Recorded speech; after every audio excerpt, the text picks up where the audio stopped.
So yan guys, nandito kami sa may tapat ng King's College. Ayan, nakita ng kakalakihan ng building ngayon dito sa Pico mga guys. So samahan nyo kami sa aming pong paglalakbay ulit. So sige, samahan nyo kami.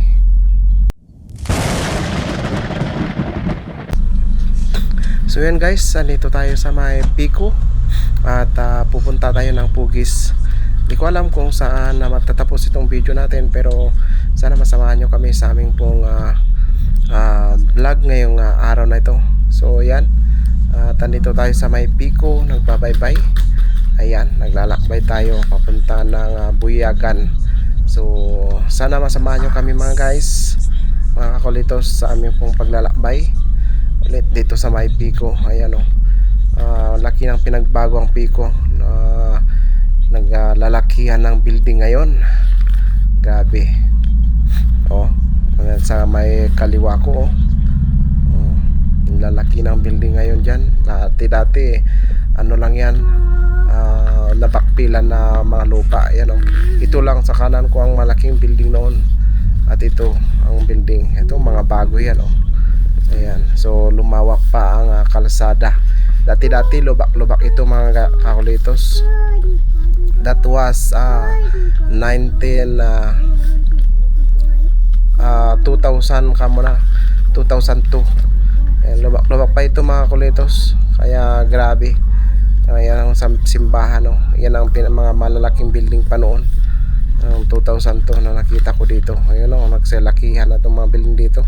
Ito lubak ito dati, grabe.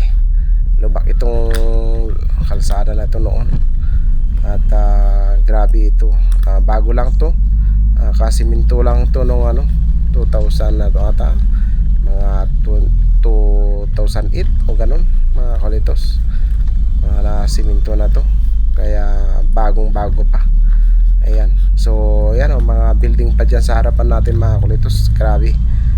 Ano yan? Mga bago pa yan mga kulitos. Yan, nagsisitayo na para bang kaputi na ayan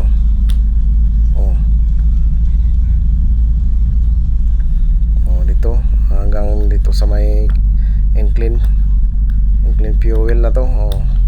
Mga malaking building ngayon sa kanan ko, kaliwa ko. Bago pa lang yan mga kakulitos. Ayan, mga bago lahat yan. Mga nakikita natin mga kulitos, bago pa yan. Kahit itong mga kalsada ay bago pa lang yan, bago pa yan. Wala pang yan, mga walang magdadalawang dekada pa ata mga simento na. Ayan, so noon ang sikip-sikip tong kalsada na to noon. Grabe. Mga nakatanim pa dyan sa gilid-gilid na yan mga kawayan ba na malalaki. So ang dilim nito noon, ang dilim ang papaligid nito. Ngayon lang ganda na, liwag-liwanag na mga kulitos. Lumawak pati ang kalsada. Grabe ang ayan. So at least may pakinabang din dahil nakikidaan tayo mga kulitos.